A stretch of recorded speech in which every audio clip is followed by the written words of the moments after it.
Hey everyone, Ripley with Bob's Watches, here with Justin, our in-house photographer. Today we're talking about the new Rolex releases that were just announced this morning at Watches and Wonders, and talking about what's changed in the Rolex catalog.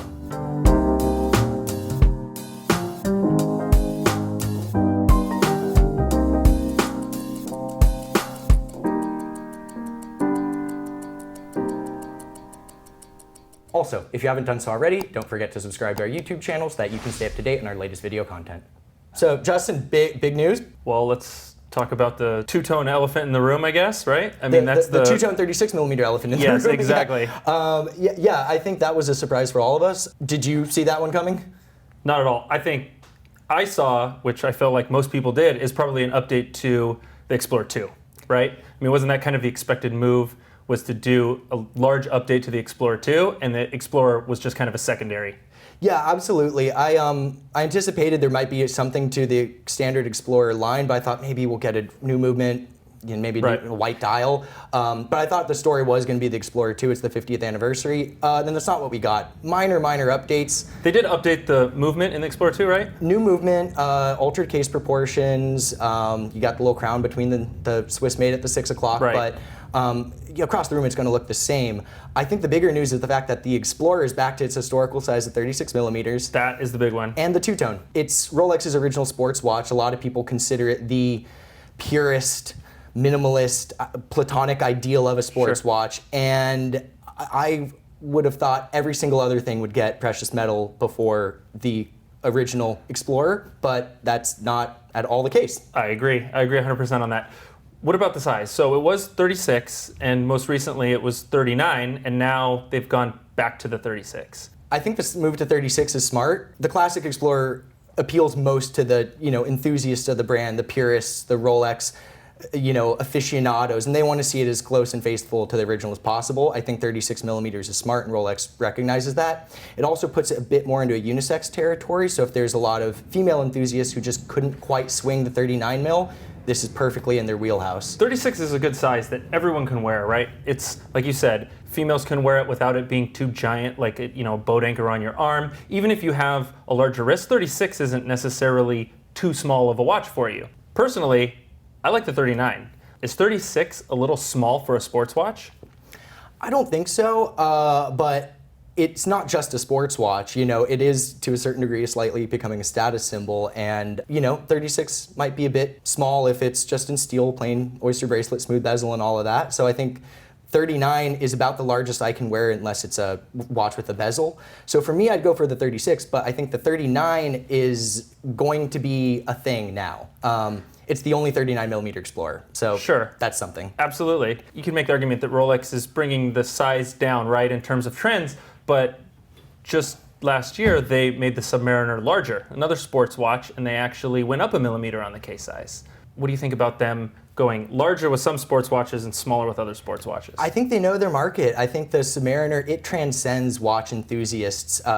Certainly it's a favorite among die-hard fans, but it's also like the Rolex. You got some guy who is, got his first big paycheck, wants to go buy a Rolex. He's either going to get a Datejust, or a Submariner. Sure. The Submariner is the de facto sports model. So I think appealing to a larger size, more of the statement piece, sort of makes sense for them. No one really recognizes the Explorer unless you're a watch person. It looks like a very simple, understated watch. Not remarkable. There's no defining feature other than its dial, the Explorer dial. Mm-hmm. They know it's for enthusiasts, and they're kind of catering to that. Here it is with their latest and greatest tech in the classic size, and we're going to put out a two-tone one for, nearly $11,000. I like that. Okay, so let's talk about the two-tone. What do you think about the addition of the gold and offering it in two-tone? I would have expected to see a different dial before two-tone, but it was surprising, right? Yeah, that was kind of one of the last things I was expecting to see out of this release, but here it is. Here it is, and I think on the heels of the Sea Dweller, which is like Rolex's most, it picks up where the Submariner left off. I think it's a logical progression. It makes sense in context of the Sea Dweller, but it's also the steel Sea Dweller outsells the two-tone, and I can only imagine on the new Explorers, the 36mm steel model will inevitably have significantly longer wait list than the two-tone variant. Absolutely. Let's take it one step further. When do you expect to see a solid gold Explorer? If ever. maybe the 75th of, this isn't a big year for 1953. This isn't an anniversary. Right. So maybe what, 70th, 75th, these are kind of coming up in the next handful of years. So maybe they're kind of teasing us in. Maybe we'll get a solid gold Explorer with a white dial. Right. But who knows at that point. Yeah, probably not in the near future. Well, speaking of additional options, I think bracelets is a big story this year. More bracelet options on two of the most noteworthy and hard to buy models at a retail level. You got a steel GMT and you got the Rollsource Skydwellers.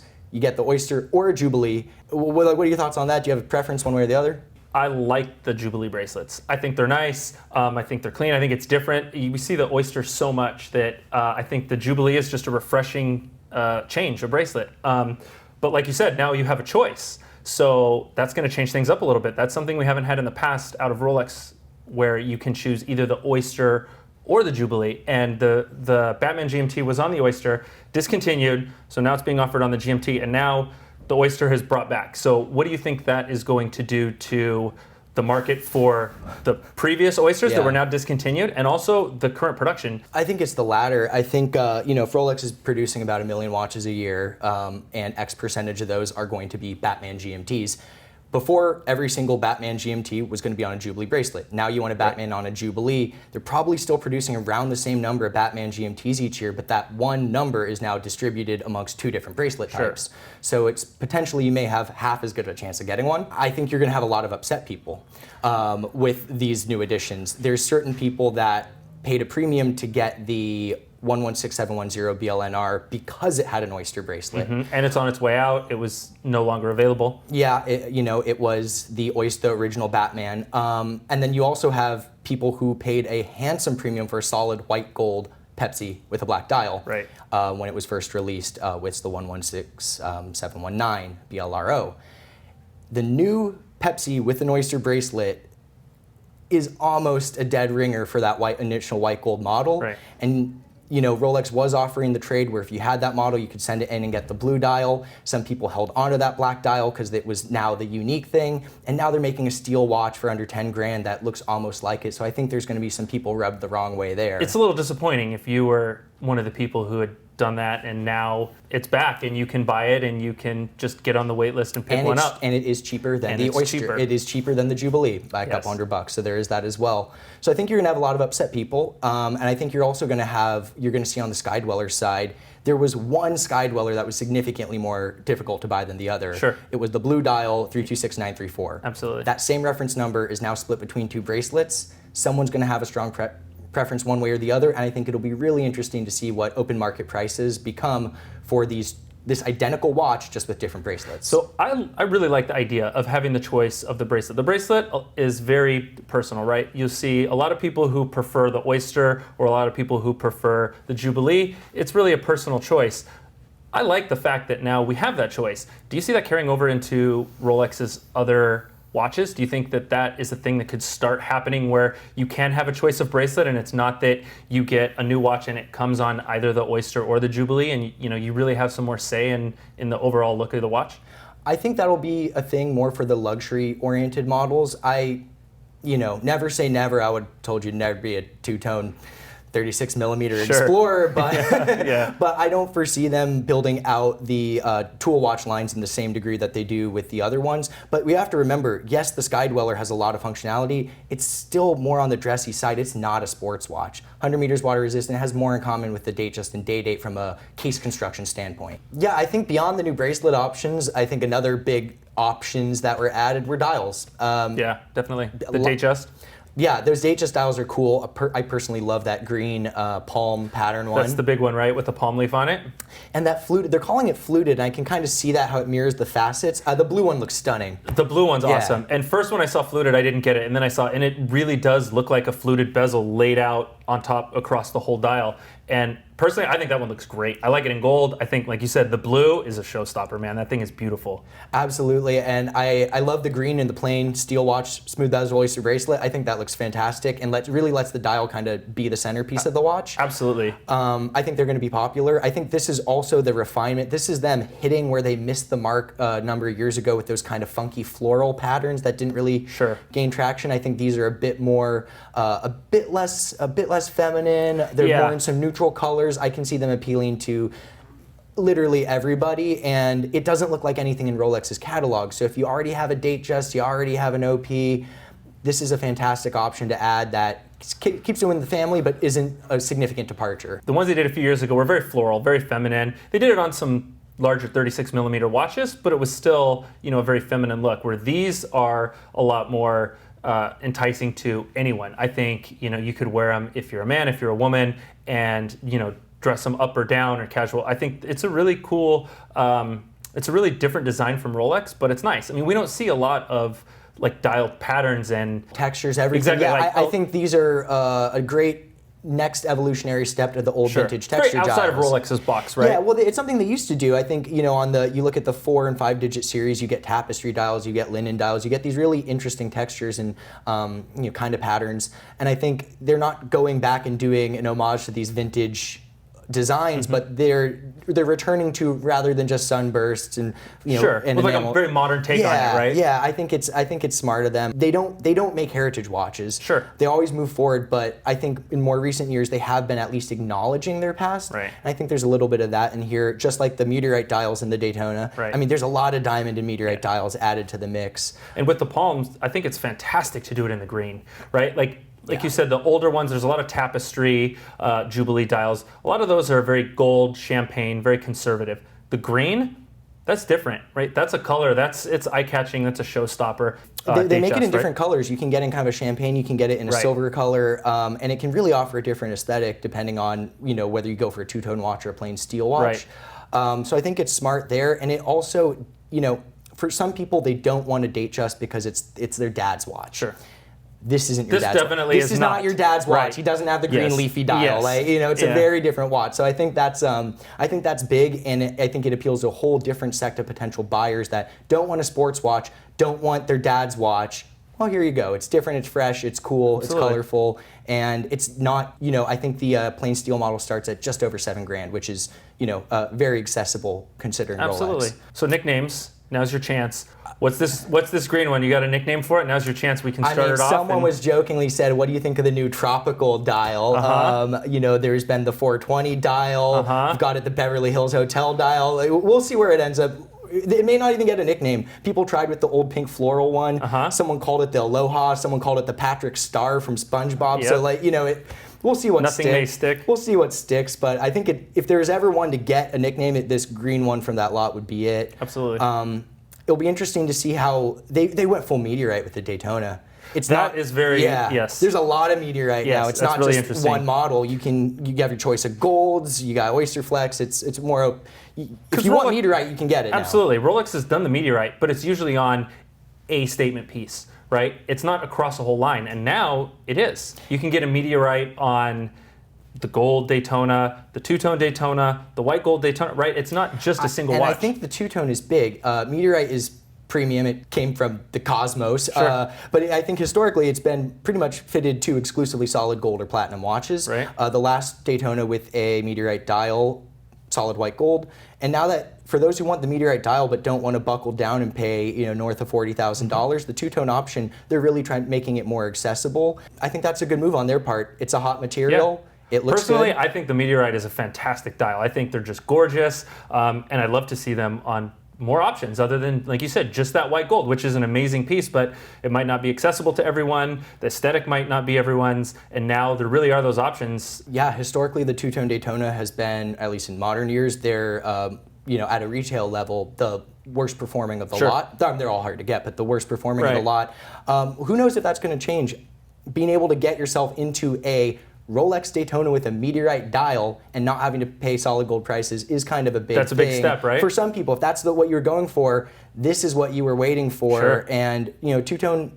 And Rolex has never done it in the past. No, and Rolex and two-tone are a thing. That's their quintessential look. So it's a very Rolex Daytona as far as what it And I think that you also see some stone dials on the Day-Date collection as well. I love that black and brown. That's a gorgeous watch. Smart pairing it with that. But again, it's nice to see it doing more stone surfaces, but in more versatile colors rather than bright turquoise with a diamond bezel type of thing like what we saw in 2019. Looks like there'll be they'll probably be some strong sellers for them. Yeah, absolutely. Okay, so let's talk about what didn't happen. Right, there's always speculation around the upcoming releases. What are they going to do? What's going to be released? What's going to be discontinued? What's going to be changed? So what's the big upsets of what didn't happen that maybe we expected or even hoped for? I don't know. I think everyone was hoping for a radical Explorer 2 change, and that just didn't happen. I agree. Whether that was swapping out the orange for green to celebrate the 50th anniversary, or ceramic bezel, none of that happened. I thought something big was happening. Yeah. I didn't know what. Maybe it's going to get a ceramic bezel. Maybe it's going to get colors. Like you said, there's all this speculation. None of it happened. I didn't know what it was, but I expected something big to happen.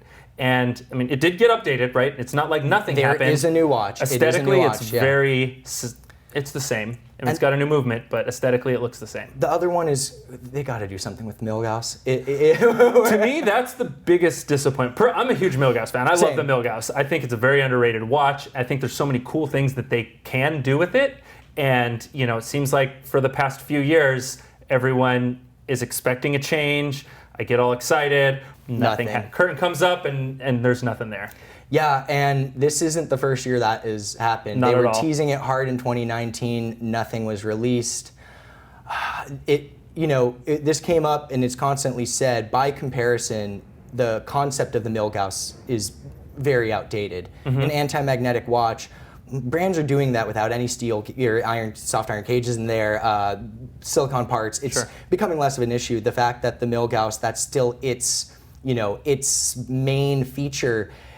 It needs an update, but I don't know what that would be. Would you like to see a total overhaul in terms of design and technology to bring it up to modern standards, or just seeing like a design change, changing aesthetics, changing the colors, changing something like that to update it, but without changing the fundamentals of the way it's designed? So I want to keep the kooky colors. I like the lightning orange seconds hand. I like the Z blue dial. I like the green crystal. That's fun. It kind of gets that science vibe. I like that. I want to see them put a rotating bezel back on the Milgauss like the original 6541 and the prototype 6543, but I don't want it to be a 60-minute elapsed time bezel. I want it to be a bidirectional countdown bezel. That seems more science related, like I got a 10-minute centrifuge going. Yeah, something like that, just so it's not another sub lookalike. But also don't make it another sub lookalike by giving it a black dial like the old honeycomb style. Keep it with its colorful dials, maybe introduce a new option. I miss the white dial. So the white dial was my favorite Milgauss. I love the white dial. And I don't want to get rid of all the kooky colors and the out-of-the-box design, but I would really like to see an older styled Milgauss, something styled off the vintage, like that waffle dial that's a little more subdued. It's black, it's, maybe has like the red hand. And like I said, I don't want to trade the current Milgauss design for it, but I would love to see that added to the line. Something that has a little bit more of the vintage nod to it. And Milgauss is one that's it's not in the spotlight like Submariners and Daytonas are, but those vintage Milgauss are really cool watches, and they're designed so well that I would love to see a nod back to that, to kind of show a little bit of that vintage love in the current Milgauss. Yeah, absolutely. It's also such a forgotten about reference. Exactly. And there's so few actual references. You've got the 6543, which is kind of technically a prototype, got the 6541, and then after that you went to the 1019, and that lasted all the way up until it was discontinued and then revived with the current 116400. So there aren't that many Milgauss watches. There's not all that much history to drive from, and I think of all the watches that could do something radical and different without betraying their history, I think the Milgauss is a fantastic candidate. I think the only reason we haven't seen it yet is Rolex is figuring out what they want that to look like, because they can't just the movement's anti-magnetic in the same watch. It's like, well, other brands like Omega have been doing that for years. Yeah. I think whenever we do get a new Milgauss, if we get a new Milgauss, it's almost going to be a different watch than what we're used to. Right, you're expecting a big change. It can't just be a movement update on the Milgauss. You're expecting a major change in that watch, not just something minor. And maybe we'll see a two-tone version of that. That's another one that's only ever been in steel. Could see a two-tone version of that. Overall, my kind of takeaway from these updates are a little bit underwhelming, a little bit unexpected, but also very luxury leaning. We got a new steel Explorer, we got a new steel Explorer 2, we got new bracelet options, we got new dial options, but a lot of those bracelet and dial options pertain to two-tone and solid gold references. This is a pretty luxury leaning update. You got a two-tone Explorer, you got meteorite dials on the Daytona, you got diamond dials on the Daytona, exotic stones, kind of playful patterns. This isn't like a fleet of hard-wearing steel tool watches. It was very kind Even of the dial luxurious. updates are very luxurious, right? Like the Eisenkiesel? Yes, the Eisenkiesel. The fluted. The fluted. That's a very luxury-looking dial, right? I mean, it's lots of angles, and it's very sparkly looking, and it's very shiny. It's just, it has that expensive luxury feel to it. Absolutely, and I think Rolex's luxury-leaning update is echoed across their sister brand too. Tudor's watches, they just rolled out their first solid gold and a sterling silver Black Bay 58. Right, huge. That's and a big very, deal. very vintage-leaning, almost Daytona version of Black Bay Chrono. So I think both brands are, as they're continuously asserting themselves as prominent luxury manufacturers, are recognizing that Tudor is a well-known brand now in America, which wasn't the case 10 years ago.